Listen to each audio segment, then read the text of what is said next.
আমাদের তো বিদ্যা বুদ্ধি কম। আব্দুল্লাহ যখন আলোচনা করে, আপনারা সবাই দোয়া করবেন ওদের জন্য। আমি আব্দুল্লাহ আমার ছেলে হিসেবে বলি না, এটা আল্লাহ যেন তার দাওয়াত, তার দিনী দাওয়াতকে কবুল করেন। এটা জাতির সম্পদ।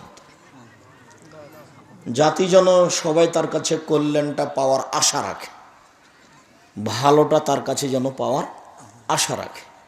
তো জাতির জনগণের আপনার যখন নিজের ছেলে হিসেবে ভালো পাবেন আশা করবেন, তখন আল্লাহ সেটা ভালো ব্যবস্থা করে দিবেন। আর আমি আমার নিজের পক্ষ থেকে বলি, তোমার তো দয়া রহমতের অভাব নাই, তুমি তো দিলেই পারো, তুমি তো সর্বশক্তিমান। তো রুজির উপরে একটা কথা, উমামা বাহেলি রাদিয়াল্লাহু তাআলা আনহু বলেন যে আমি একদিন আল্লাহর নবীকে বললাম, আখবিরনি ইদখিলুল জান্নাহ, আখবিরনি বিআমালিন। আল্লাহর নবী আমাকে একটা আমলের কথা বলেন তো আল্লাহর নবী, যে আমল আমাকে জান্নাতে দিয়ে দিবে, যার কারণে আমি জান্নাতে চলে যাব, এমনটা আমলের কথা বলেন তো আল্লাহর নবী। তখন আল্লাহ রাসূল বলছেন, এক এতাম উত্তম, দুস্থ গরিব ফকির মিসকিনকে খেতে দিলে। দুই বাজলুস সালাম, পরস্পরে সালাম দিলে। তিন অসলাতুল লাইল ওয়ান নাস নিয়াম, মানুষ যখন ঘুমিয়ে তখন সলাত আদায় করলে, তাহাজ্জুদ পড়লে, তিনটা কাজ করো, জান্নাতে চলে যাবা। যা, জান্নাতে চলে যাবা। এক, দুস্থ গরিব ফকির মিসকিনকে খেতে দিলে। আমার ওই কথাটি বারবার বলে আপনাকে মনে করাতে চাই, আপনার স্ত্রীকে ফিরে যেতে হবে আপনার মায়ের স্বভাবে। আপনার মা 16 জনের ভাত রান্না করত ঢেঁকিতে ধান ভেঙে। আপনারা ছিলেন 10 ভাই বোন, বাড়িতে ছিল 2 জন কিষান কামলা। আপনার বাপের স্বভাব ছিল মসজিদ থেকে ফকির ধরে আনা। তাহলে 2 জন কিষান কামলা, 2 জন ফকির, আর আপনার বাপ মা, এ হলো 6, আর আপনারা 10 ভাই বোনে হলো 16 জন মানুষের ভাত রান্না করতেন আপনার মা ঢেঁকিতে ধান ভেঙে।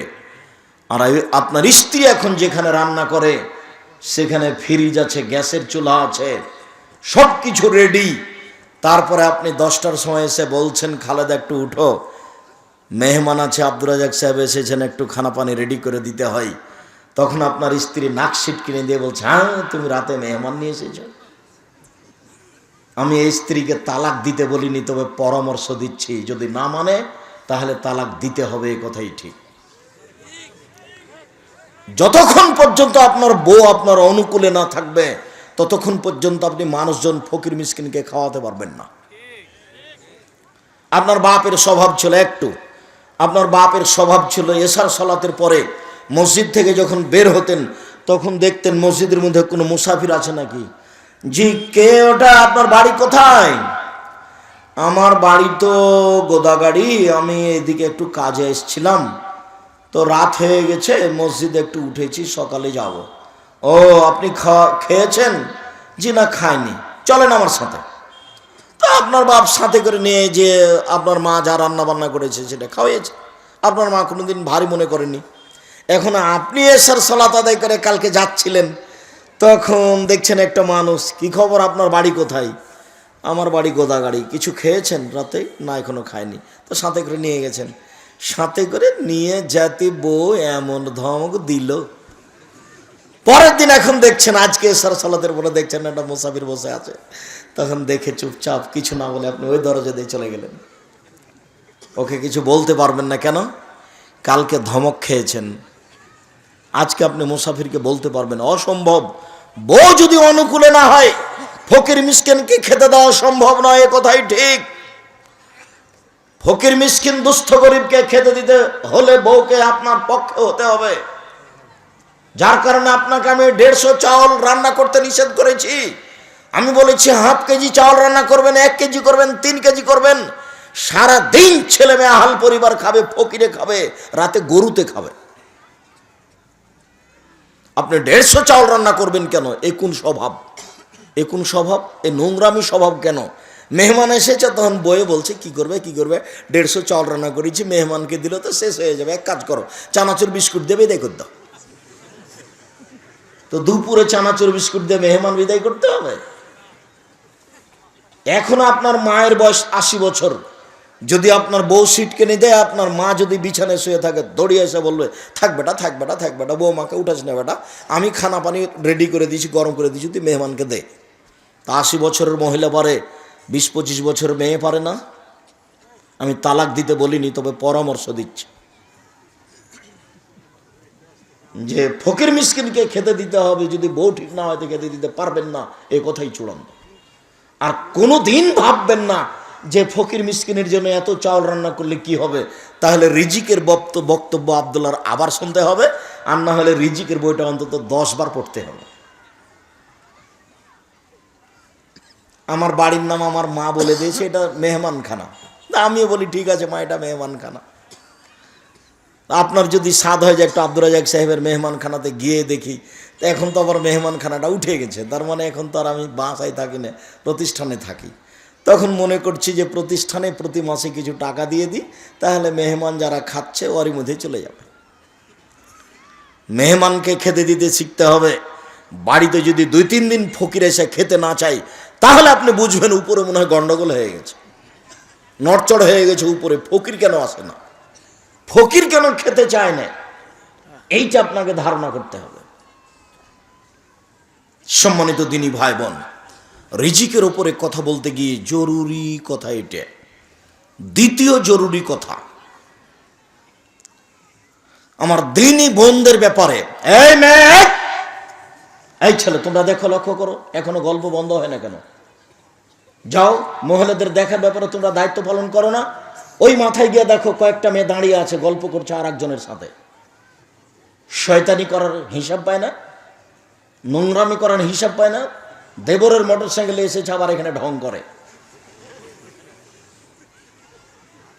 যাও ছেলে যাও, দেখো ওখানে মেয়েদের কথা বলা বন্ধ করো, আর একটা শরম থাকা দরকার। কতবার এক কথা বলি, মুখ বন্ধ করে থাকতে হবে আপনাকে, আপনি যতক্ষণ থাকবেন। আমি আব্দুর রাজ্জাক বিন ইউসুফ আপনার জন্য এসেছি। এ মেয়ে শোনো, আমি তোমার জন্য এসেছি। একদিন এখানে উপস্থিত করা আমার কাছে তোমার জন্য সহজ নয়, আমার জন্য সহজ নয়। একমাত্র তোমার জন্য এসেছি, তোমাকে আমি দুটো কথা শোনাবো। তুমি কেমনে ঢং ঢং করে আসলে আর চলে গেলে, তুমি কেমনে কথা বলো, তাহলে আমি তোমাকে কি বুঝাতে পারি? সম্মানিত দিনী ভাই বোন, উপস্থিত বৈঠকের মুসলিম বোন, শুনুন, আপনি 4টা কাজ করতে পারলে জান্নাতের সব দরজা খোলা। আপনার জন্য জান্নাত যত সহজ, পুরুষ মানুষের জন্য জান্নাত তত সহজ নয়। যদিও মহিলাদেরকে জাহান্নামে বেশি দেখা যায়। রাসূল সাল্লাল্লাহু আলাইহি ওয়াসাল্লাম বলছেন, আমি যখন জাহান্নাম দেখলাম, তখন জাহান্নামের অধিকাংশই হচ্ছে নারী, বেশিরভাগই নারী। একথা বলেছেন, একথা ঠিক। তবে মহিলাদের জন্য জান্নাত পাওয়া যত সহজ, পুরুষ তত সহজে জান্নাত পাবে না। তার আপনাকে আমি তাদের পক্ষের কথাটাই বলি। রাসূল সাল্লাল্লাহু আলাইহি ওয়াসাল্লাম বললেন, পৃথিবীর মহিলারা শুনে রেখো, তোমরা যদি 4টা কাজ করতে পারো, জান্নাতের সব দরজা খোলা।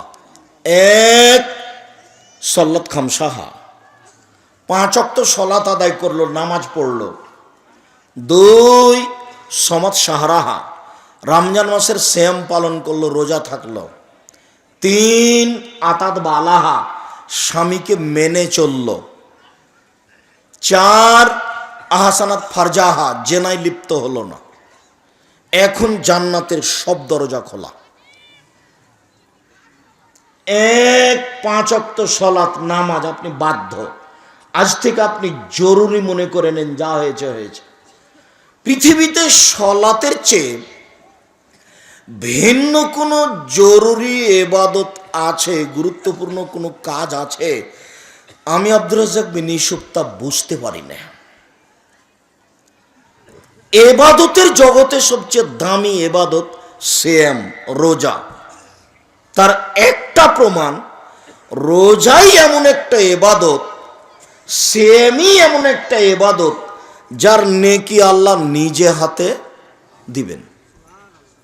সলাত নামাজ যত দামি ইবাদত হোক না কেন, সলাতের নেকি আল্লাহ নিজে হাতে দিবেন না। তাহলে ইবাদতের জগতে সবচেয়ে দামি ভিন্ন ধরনের ইবাদত হলো সিয়াম, রোজা। এর পরেও যদি সলাত নামাজ না থাকে, তাহলে রোজার ইবাদতটা আল্লাহ বিচারের মাঠে কেটে দিবেন, যা বাতিল। তাহলে সিয়ামের নেকিটা নির্ভর করে সলাতের উপরে, নামাজের উপরে। ইবাদতের জগতে সবচেয়ে শক্তিশালী, পাওয়ারফুল, ক্ষমতাধর ইবাদত হলো দান। দানের চেয়ে শক্তিশালী কোনো ইবাদত পৃথিবীতে নেই, ওর ক্ষমতাই ভিন্ন। আপনি দান করলেন মায়ের জন্য, এখানে ওখানে কবরের শাস্তি বন্ধ। কত ক্ষমতা তার! আল্লাহ রাসূল বলছেন আপনি দান করলে পাপ মিটে যাবে, ওইভাবে পানি যেমন আগুনকে নিভিয়ে দিতে পারে। পানি দেন, ঢেলে দেন, আগুন নিভে যাবে। ওইদিকে কত ক্ষমতা, এবারে সব পাপ মিটে যাবে ওর ক্ষমতার চোটে। খুব আল্লাহ রাগান্বিত হয়ে আছেন, আপনাকে জাহান্নামে দেবেন, আপনি দান করেন, তখন ঠান্ডা। আচ্ছা যাও, যা জান্নাতে যাও। দান করবেন, বিচারের মাঠে ছায়া হয়ে থাকবে দান, যতক্ষণ পর্যন্ত আপনার বিচার না হচ্ছে। 50 বছর বিচার না হলে দান আপনাকে ছায়া করে রাখবে। চলুক দেখি কতদূর বিচার চলে। ওর ক্ষমতাই ভিন্ন। দান যত শক্তিশালী ইবাদত হোক না কেন, যদি সলাত না থাকে তাহলে দানকে আল্লাহ কেটে দেবেন, ওটা বাতিল।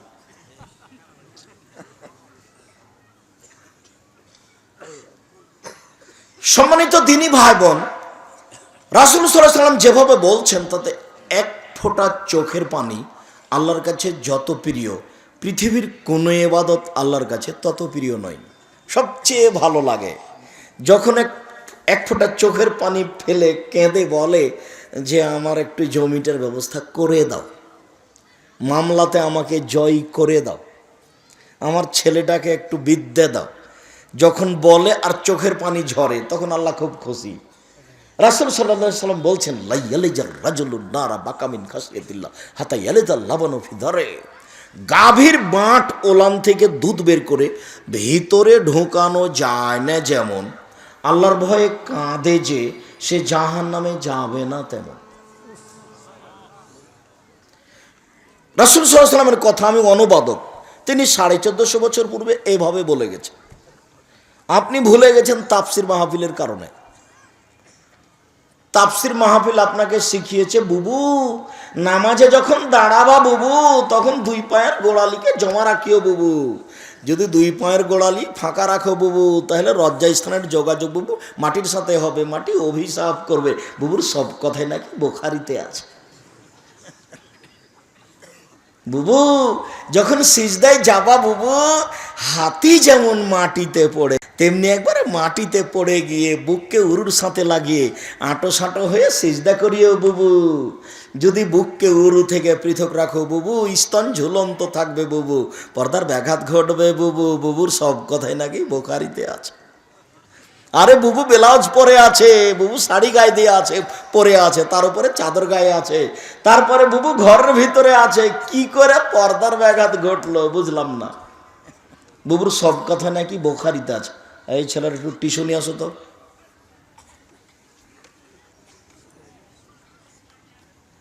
আমি মহিলা বৈঠকের এই সব কথার তীব্র নিন্দা জানাই। সাবধান, যে মরা মরেছে লাশ নিয়ে যাবে মাটির কাছে, কোথা থেকে আসে বুবু যে এমন হাত তুলে দোয়া করে কাঁদতে লাগলো। আরে লাশ বাড়ি থেকে বের হয়নি, বের হওয়ার সময়তে হাত তুলে দোয়া করে চিল্লাচিল্লি শুরু হয়ে গেল। আচ্ছা ও মহিলা এই বাড়িতে আসলো কেন? এই ছেলে, এই বাড়িতে মরা মরেছে, সারা দিন গোটা গ্রামের মহিলা এই বাড়িতে আসছে কেন? ধর্ম কি পাগল হয়ে গেছে? তাফসির মাহফিলে ওকে কি পড়ালো? এই তোমার বোন আসে কেন এই বাড়িতে? আপনার স্ত্রী আসে কেন? আমি আব্দুর রাজ্জাক ইউসুফ বলছি আমার স্ত্রী যায়নি, যাবেও না। যদি আপনি পরীক্ষা করেন কালকে আসেন, আল্লাহ তুমি মাফ করো, আমি অহংকারও করিনি, গৌরবও করিনি। 3 মাস থাকার পরে যদি আপনার সরিষা সম পরিমাণ পর্দার ব্যতিক্রম দেখা যায়, আমি জাতির সামনে কথাই বলবো না। বিবাহের 11 দিন পর থেকে প্রতিষ্ঠানের প্রধান শিক্ষিকা। এই বাড়িতে মরা মরেছে, সারা দিন কেন এই বাড়িতে মহিলারা আসছে? ওর কি মাথা ঘামলো যে এখানে আসবে কেন সারাদিন? ওর কেন একটু লজ্জা হয় না? ওর কেন একটু শরম হয় না? ওর কেন ও চাচাতো ভাইকে দেখতে আসলো? ওর নাকি গ্রাম্য চাচাটা দেখতে এসেছে, কেন এখানে আসবে? দিনী বৈঠকে রাসূল সাল্লাল্লাহু আলাইহি সাল্লাম সাহাবীদের সাথে কথা বলছিলেন। যা রাবিন ইলা নবী সাল্লাল্লাহু আলাইহি ওয়াসাল্লাম মাতাসা, আল্লাহ রাসূল কথা বলছিলেন, হঠাৎ করে এক পল্লীন বেদুইন অশিক্ষিত মানুষ এসে আল্লাহ নবীকে বলল, কিয়ামত কবে হবে? আল্লাহ রাসূল তার উত্তর দিলেন না। তার মানে এখন রাসূলের কথা চলছে, এখন অন্য কোনো কথা নেই, কোনো গল্প নেই, কোনো কথা নেই। রাসূলের যখন কথা শেষ হয়ে গেল, তখন আল্লাহ রাসূল বললেন, মানিস সাইল, কিয়ামত কবে হবে এই কথা কে জিজ্ঞাসা করে? কে? তখন লোকটি বলছে, আমি জিজ্ঞাসা করছি কিয়ামত কবে হবে। তখন রাসূল সাল্লাল্লাহু আলাইহি সাল্লাম বললেন, এজা জয়াতিল আমানাত ফান্তাজির সাত, যেদিন 10-এর পয়সা ধ্বংস হবে, চেয়ারম্যান, মেম্বার, এমপি, মন্ত্রী, হেড মাওলানা, হেডমাস্টার, প্রিন্সিপাল যখন 10-এর পয়সা লুটে খাবে, সেদিন কিয়ামত হবে। তো পল্লীর মানুষ এই বাক্য বুঝতে পারলেন না, বলে কাইফা ইয়াজাতুহা, 10-এর পয়সা ধ্বংস হবে কিভাবে? আপনি তো বললেন যে 10-এর পয়সা যখন ধ্বংস হবে তখন কিয়ামত হবে, কিন্তু আমি পল্লীর অশিক্ষিত বেদুইন মানুষ, 10-এর পয়সা ধ্বংস হওয়ার কথা আমি বুঝতে পারলাম না। তখন রাসূল সাল্লাল্লাহু আলাইহি সাল্লাম বলছেন, শোনো, এজা উসসাদাল আমরি লা গায়রি আহলিহি ফান্তাজিরি সাত, যেদিন দায়িত্ব অযোগ্য মানুষের হাতে দেওয়া হবে, এমপি, মন্ত্রী, চেয়ারম্যান, মেম্বার, হেড মাওলানা, headmaster, vice principal, jail super, যে যেখানে দায়িত্বশীল আছেন সেই হবে অযোগ্য, সেই দিন কিয়ামত হবে। যে যেখানে দায়িত্ব পালন করে, যখন ঘটনা এরকম হবে তখন কিয়ামত হবে। মিথ্যুক দায়িত্বশীল, রাসূল সাল্লাল্লাহু আলাইহি সাল্লাম বলছেন, 3 শ্রেণীর মানুষের সাথে আল্লাহ বিচারের মাঠে কথাই বলবেন না। তোমার সাথে আমার কোনো কথাই নেই। তার 1 শ্রেণীর মানুষ হচ্ছে মালিকুন কাযাব, মিথ্যুক দায়িত্বশীল। যে কোনো স্থানে, যে কোনো স্তরে, সমাজের সর্দার, গ্রাম্য সর্দার, গ্রাম্য দায়িত্বশীল, প্রিন্সিপাল, হেড মাওলানা, হেডমাস্টার, যে কোনো স্তরের দায়িত্বশীল যেদিন মিথ্যা কথা বলবে, ওর সাথে আল্লাহ কথা বলবেন না।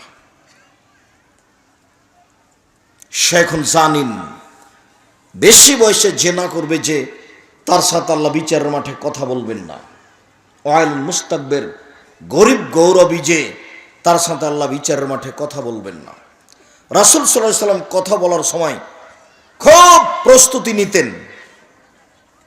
মুআয বিন জাবাল রাদিয়াল্লাহু তাআলা আনহু বলেন, আমি একদা আল্লাহ রাসূলের পিছনে গাধার উপরে বসে আছি।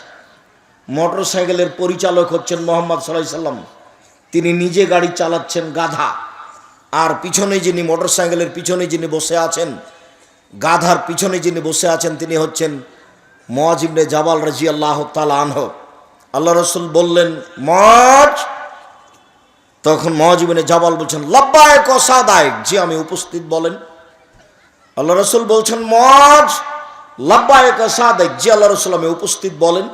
আল্লাহ রাসূল বলছেন না কি কথা, আবার বলছেন, মুআয লাব্বাইক ওয়া সাদাইক, জি আমি আল্লাহ রাসূল আমি উপস্থিত আছি, প্রস্তুত, বলেন কি বলছেন।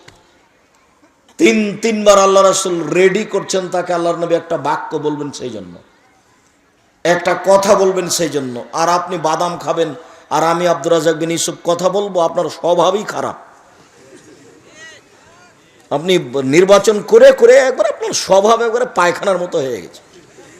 আপনি একটা দিনই বৈঠকে বসে ওখানে চা খান কি করে? চা শেষ হয়ে যাবে, অবাক কথা।